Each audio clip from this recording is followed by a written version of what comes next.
Teaching and Learning at the School of Education and Human Development. Previously, as a fellow instructional designer, I appreciate that he has instructional design experience. He developed and evaluated more than 30 online and offline courses for adult education. He also ran a company for training new employees, either from government agencies, commercial enterprises, as well as nonprofit organizations. His main research interests focus on learning technology design. That includes educational games, gamification, scaffolding, educational robots, augmented reality, as well as artificial intelligence. From learners ranging from preschoolers to adults. Of course, a variety of different particular educational fields, right? From STEM to special education. You can find his publications widely in top-tier academic journals related to instructional technology and learning sciences. We're so grateful for you to speak at our EdTech Café, Dr. Kim. This is going to be a continuously ongoing monthly event where we hope to invite other experts. I know we have some PhD students. Maybe share some of your research in learning science and learning technology. If it has any relevance in those subjects, we'd love to hear from you and have this discussion. This is a nice venue. So thank you, Dr. Kim, and without further ado. Thank you so much. Thank you so much. Hi everyone, thanks for being here. So, as he mentioned, I was a former instructional designer technologist. Whenever I have a chance to meet new people and introduce myself, I always get this question. Hey, Dr. Kim, how can I make my child study well? Wow, this is not an easy question to answer, but I strongly believe that it's a great way, problem-based learning, I think. So now today, I'm gonna talk about the problem-based learning and explain about how we make this problem-based learning as effective the instructional model. Oh my God. Oh my God. Okay. Problem-based learning first developed and implemented in medical school in Canada in 1960s. And this problem-based learning has been expanded into undergraduate coursework as well. And now this problem-based learning has been used in K-12 education as well, specifically in STEM area. Why? Because problem-based learning is really, really unique in terms of task. First of all, in problem-based learning, students were asked to solve these ill structures and authentic problems. What is ill structures? There is no one single right answer or wrong answer. And the authentic problem means this kind of given task should be related to the learner's real-world situation, their real life. In problem-based learning, students should have a responsibility for their learning. For example, they should search for any information and use information and evaluate and validate in the collected information by themselves. And then based on this, they create their own solving. So, yes, but throughout the many studies, so this effectiveness of problem-based learning has been demonstrated in terms of self-directed learning skills and several types of higher order thinking skills, including critical thinking, creative thinking, or problem-solving skills. And even the problem-based learning can improve learners' collaborative learning skills.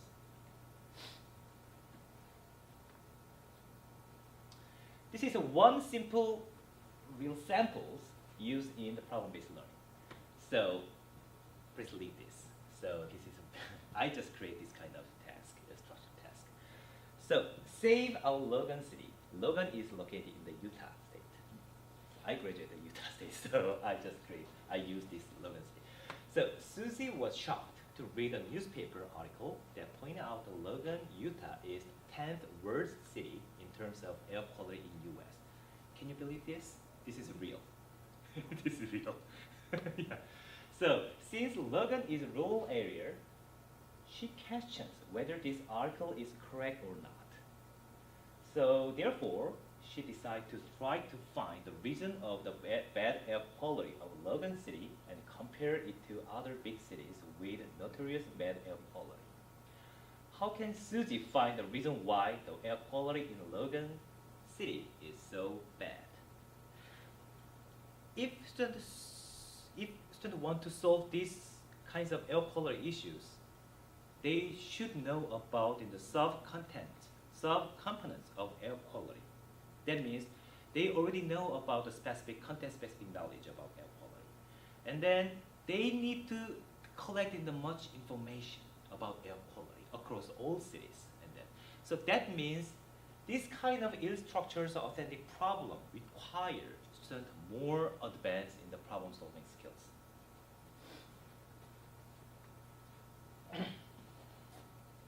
But there are so many issues in problem-based learning, specifically this, in terms of three things. First of all, this problem-based learning requires really complicated process. To solve, I already mentioned that, to solve ill structures authentic problem, students need more advanced in the problem-solving skills, metacognitions, and deep understanding of the contents. Wow. And another issue is that lack of qualified facilitators. In our traditional classrooms, or traditional teacher-led instructions, first of all, teacher provides some kinds of information, or teacher teaching so many things, many things about the content-specific knowledge. And then based on this, teacher just solve a certain kinds of multiple choice problems or anything else. But in case of problem-based learning, teachers should play a role as facilitators. What's the role of facilitators? First of all, help students recognize the problematic situation by themselves. So teacher should guide students to recognize this. Second, facilitators should simulate students advance the thinking processes and knowledge integration skills. Third, facilitators should inform the learning process and induce the evaluation of a group members' opinion and work through the active interactions. But think about that. Our current teacher can do this without any specific introductions in lessons? I don't think so, because this is really, really difficult for our current teacher to do this. So now some institutions have some kinds of section for professional development, for just cultivating this kind of facilitators in the problem-based learning, in case-based learning, in project-based learning, but not enough. Specifically in Florida, I don't think so. So this is a really big issue, the lack of qualified facilitators. Third issue, self-directed learning skills. Our K-12 students or adults, learners, already familiar with teacher-led instruction, traditional classrooms, right? When, for example, K-12 students who are familiar with the learning objectives and the plan decided by teacher, first of all, they just try to do this problem-based learning, chaos. What should I do? What should we do like this? They don't have any answer about this.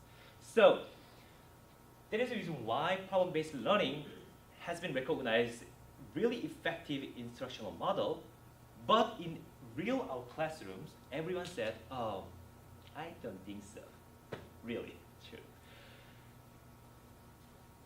Because of these kind of issues, students cannot perceive the optimal challenge in problem-based learning. Why we consider optimal challenge in problem-based learning? If students perceive the optimal challenge, student can be in the flow state. The flow state is kinds of psychological state that are characteristic by energized focus and full involvement and then enjoyment in the process of activities. If students perceive optimal challenge and they're in the flow state, it might be huge possibility of success in their learning. But what the precondition for this flow state? First, clear goal. Second, immediate feedback. Third, optimal challenge. I already mentioned this, optimal challenge. But optimal challenge means tasks are either too difficult or too easy for student current ability. Wow. How can students be encouraged to perceive optimal challenge? This is really important. We have two options. Teacher can provide tasks with diverse difficulty level according to student current status, right? Oh, you're top level. I give you really, really difficult, most difficult task to you. Oh, you are a little bit low performers, so I can give you easier test to you. But it's a possibility in the real classrooms. We have more than 20 or 30 students in our class. So how teacher provide the different level of task to individual students? This is impossible, almost impossible, I think. So another way, another option is to allow students to recognize the given task as doable, right? Even though we have one difficulty level of task, but we just allow students to recognize this given task as doable, right? Satisfy the student current needs and difficulties for problem solving. How? Using scaffolding. Scaffolding originally defined as support to help a student to carry out the given task. But this task is normally beyond their current ability.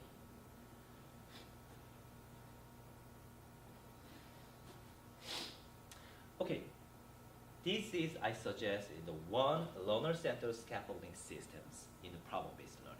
Looks like a little bit complicated, right? So I explained specifically the components of this, within these systems, I think. Did you remember, previously I mentioned that there are three types of student difficulties problem-based learning. First is a complicated process. So due to this kind of complicated process, students have some kinds of learning issues in terms of conceptual and metacognitive, or procedures, or strategic issues, I think. So this scaffolding can satisfy this kind of 4 different type of issues, for example.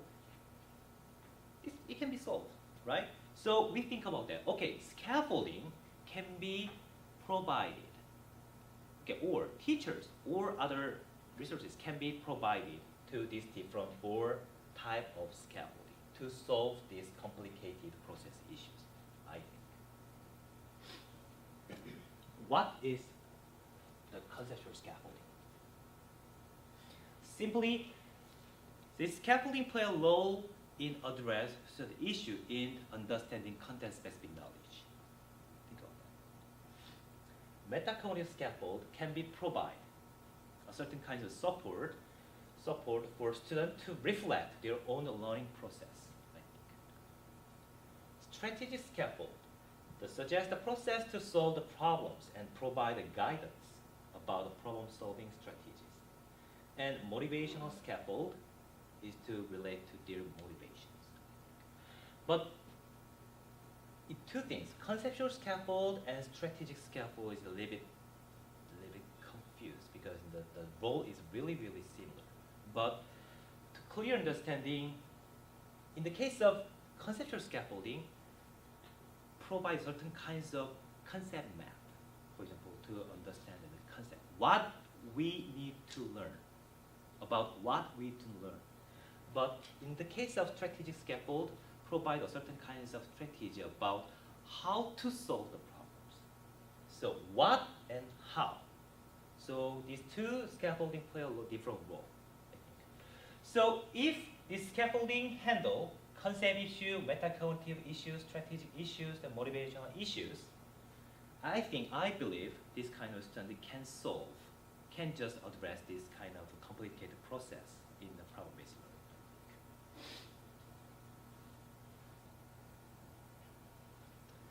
In the case of lack of qualified facilitators issues, now I think about the computers use, I think. Okay, why always teacher provide the scaffolding? now computers has been advanced. So computer system also provide this kind of systems, this kind of scaffolding, I think. But how? I think this is a really sensitive issues. Computer systems can just monitoring the current and the learning paces or their status, and then can immediately give the feedback systemically based on fixed time interval and student performance, I think. And teachers can provide a more individualized and sophisticated scaffolding to students. And we can combine this. How? We can consider the advantage or limitation of these two types of scaffolding sources. In the case of teachers' scaffolding, not feasible for one teacher to provide immediate feedback to every student, right? But in the case of computer-based scaffolding, only provide a really, really simple support. You're right. You're wrong. You're right. You're wrong. Or like this, for example. But look at this. This kind of undifferentiated in the simple help is written by the Jonathan and Liv in 1996. Old-fashioned. Old-fashioned. Now think about it. Now current status of technology. Improved a lot. So I think about the combination of sources of scaffolding. So I just already mentioned that four type of scaffolding can be delivered by two scaffolding resources. One is computer-based scaffolding, and another is teacher-based scaffolding. So one thing is that how I can combine these two different type of scaffolding sources, I think. So first of all, computer-based scaffolding recognizes the step and presenting the just-in-time scaffolding framework, okay? And then next, if student cannot satisfied with the computer-based scaffolding, they immediately ask teacher for further support. In this case, the teacher can provide individualized and sophisticated feedback to identify whether students follow correctly the scaffolding framework. Please forget this here. What this kind of combinations of combinations of these kind of two resources is effective? Because first of all, computer handle all kinds of student issues first. And then in this case, some students already just address their current issues, right, with this computer-based scaffolding. And remaining issues, teacher can test remaining issues. What's the benefit of this?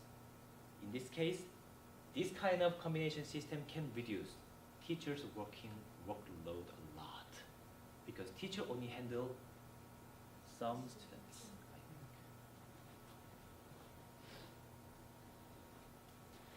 think. And lack of the self-directed learning skills. So think about it, how we can just improve the self-directed learning skills. Wow, I just spent tons of time to just design it. So they already got tons of scaffolding from computers or teachers, I think. So if students can decide keep receiving this kind of scaffolding or not, based on their current status, because they should monitoring their own learning pace by themselves, and then they can decide. We just call it the fading. Scaffolding fading is the reduced in the scaffolding like this. If a student decide this kind of timing of fading of scaffolding, I think that process can improve the student self-directed learning skills, I think. I believe that. So, first of all, in the case of fading, suitable time of fading for optimal challenge, I think. So, who decides this fading? First of all, by computers, teachers, students. We have three options. Computer can keep monitoring their learning status, and then stop giving the scaffolding because this is not enough. Already just solved these issues, so we can stop. Computer can decide this. Teacher also can't monitoring their student learning status. Okay, and then stopped giving any scaffold. Student can decide this kind of the scaffolding provisions by themselves. But we only focus on student decisions, I think. So enhancing self-confidence and motivation through self-selective fading, I think. So self-selective fading may be a good option for optimal change. We believe this. So, as you can see, this is initial scaffolding. But initial scaffolding consists of 4 types of scaffolding to handle different type of student learning difficulties. And then, first of all, this scaffolding can be provided by computers and next by teachers. And if students keep wanting to get into this scaffolding, and computer system adding this 4 types of scaffolding continuously, and then next, even though I just keep receiving this kind of scaffolding by computers, I cannot solve these issues. Teacher, I need your help. In this case, teacher add specific scaffolding.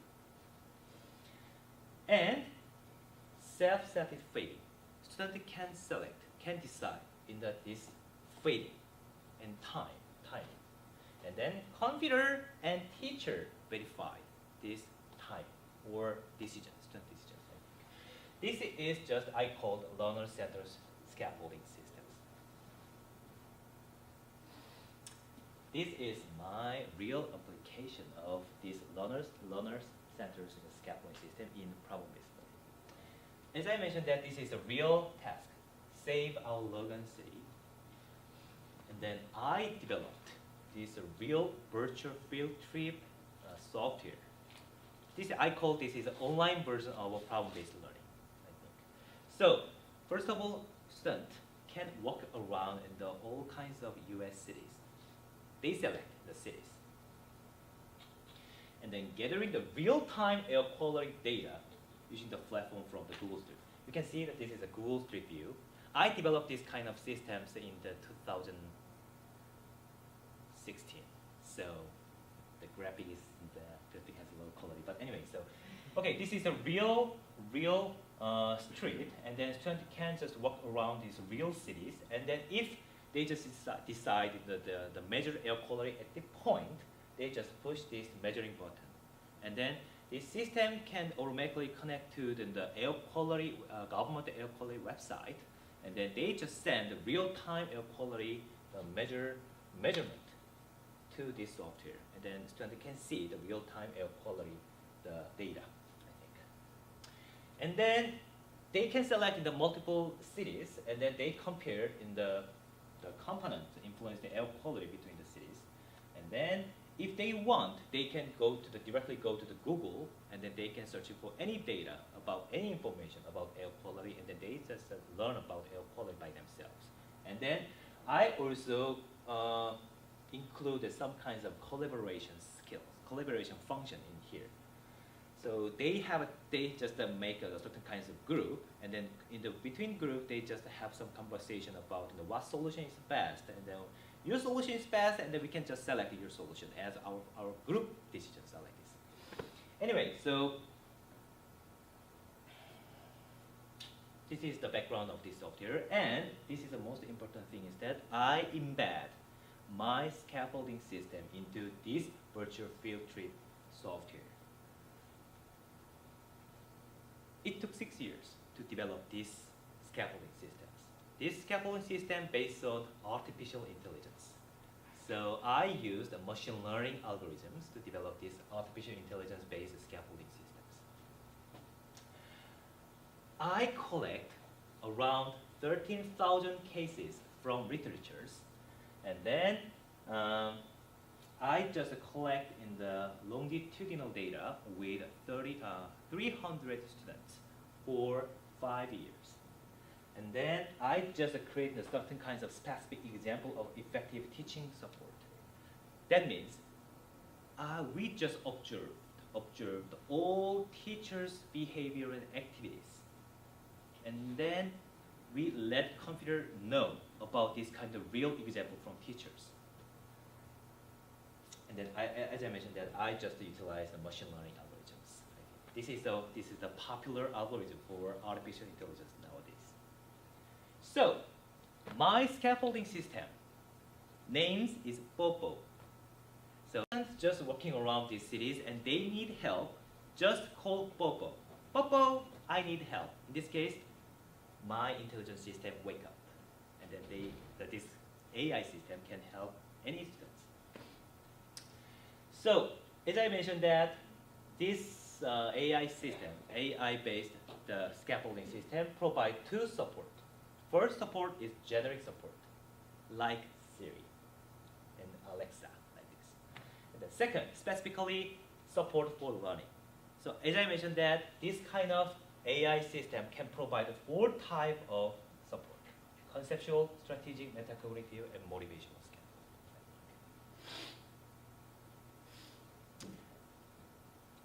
As I mentioned, first of all, students just walking around these cities and measuring air quality. And they have so many questions. And first of all, ask this Bobo. And then after that, students cannot satisfy the Bobo support, they just raise your hand to ask teachers support. But in my the research, there is nothing. There's nothing to ask teachers direct support, I think. So now I demonstrate this real AI-based scaffolding systems. This is a generic support. So first of all, this is the first initial page for selecting any cities to just measure air quality. So there are so many, but at this moment, so I have, there is a limited number of cities students can select, because this is a personal research project, so I don't have enough money to just include all cities in US. So I just include in the 15 cities or 16 cities like this. So, okay, I demonstrate this. Good morning, Namju. Weather is nice today, so we can really enjoy our time to measure air quality. But please do not choose California. Currently, it's raining there. Do you know what I'm saying? Good morning, Namju. Sorry, yeah. Oh, I can't go.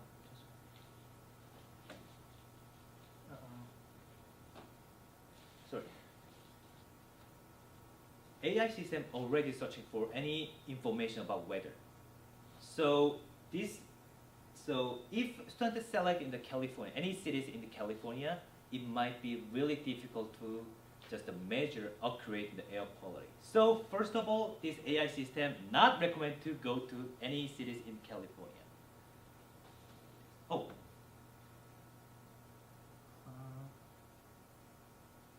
Good morning, Namju. Weather is nice today, so we can really enjoy our time to measure air quality.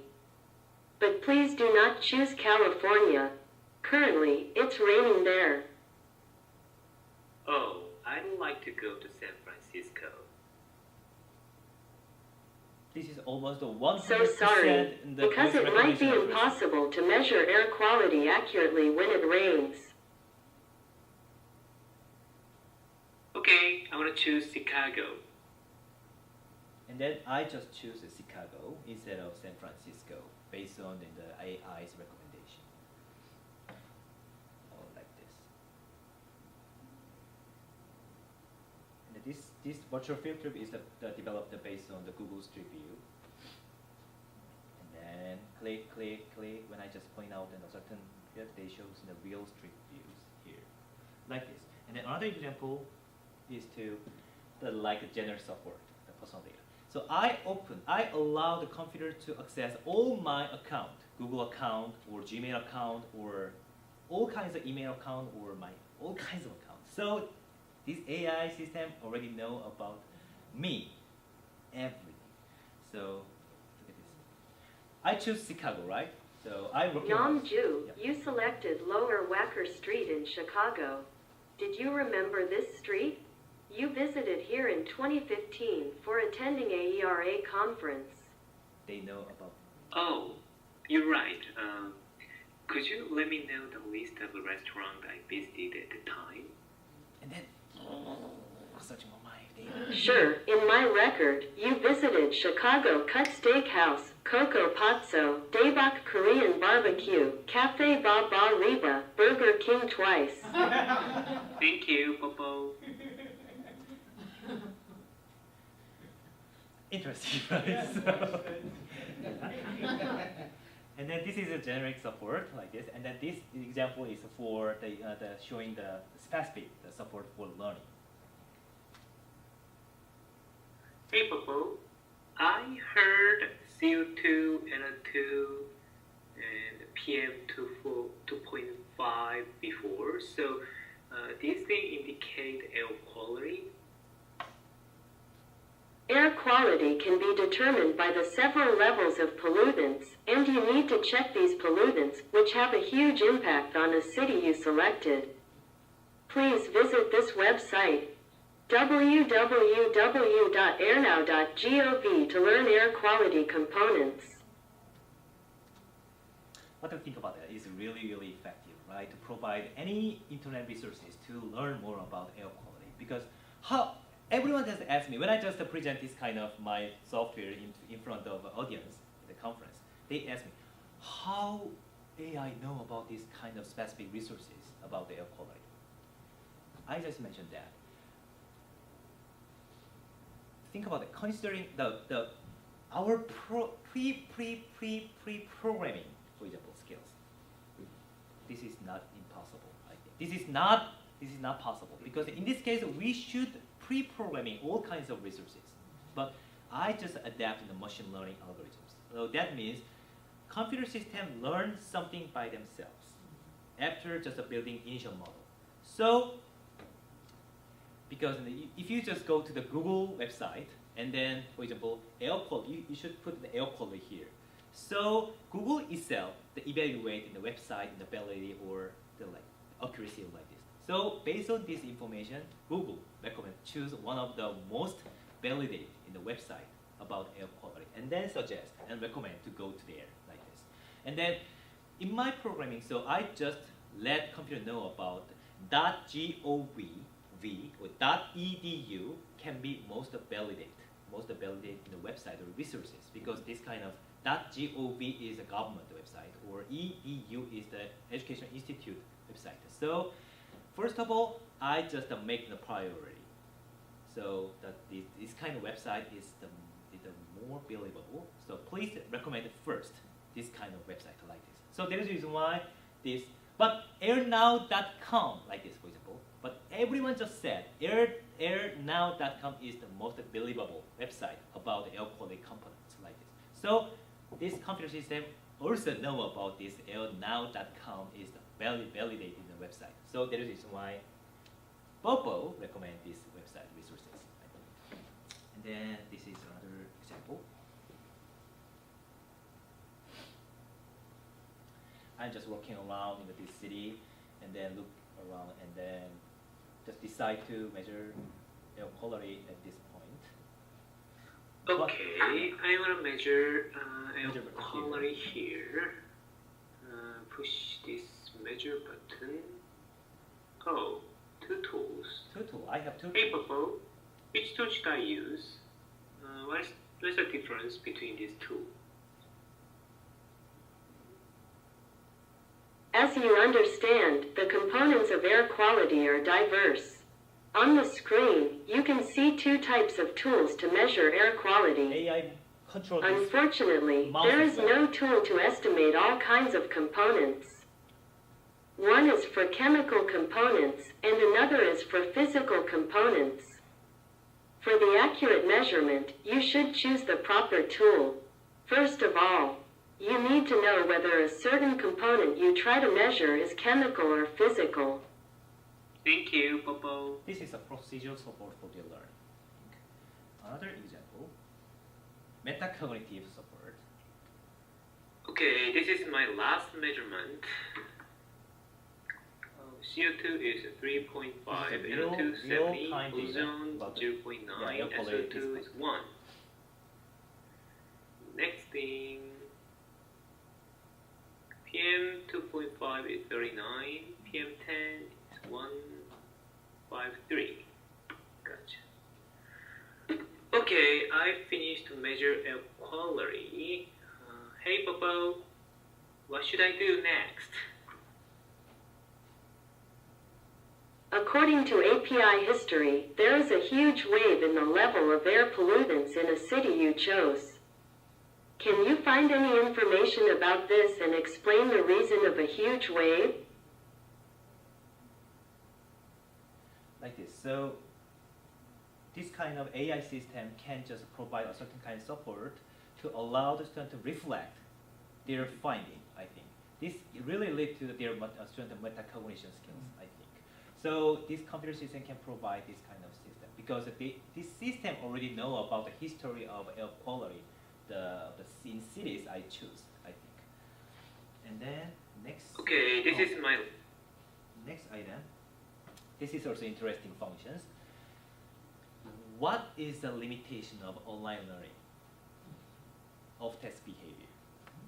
Because they just opened a new tab in Amazon or YouTube like this.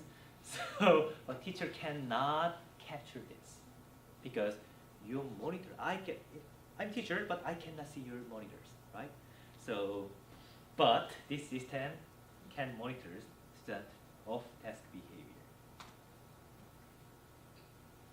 Walking around, and I open new tab and put the Amazon.com. And then this AI system keep monitoring my history, and then they just hit AI system waiting for just a 15 Why do you seconds. keep accessing to www.amazon.com, which is not related to your learning? If you visit another site once more, I will report it to your teacher. so sorry. I will never do this again. Never. Interesting.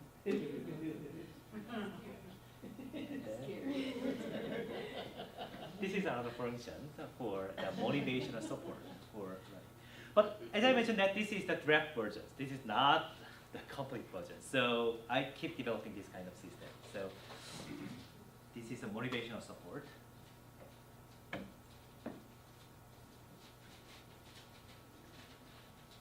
You are a little bit behind your team members. 2 students in your groups have already finished their measurement. However, it does not matter how long it takes as long as you measure air quality accurately. Cheer up. How could they finish to measure air quality so quickly? I don't know. Maybe they are smarter than you. This is error. This is error. That is not a good answer. I didn't pre-programming everything, right? But so this AI system searching for any responses if I ask this kind of question, but she just collected the wrong information. So that is why she just responds to this wrong answer. They are smarter than you, like this.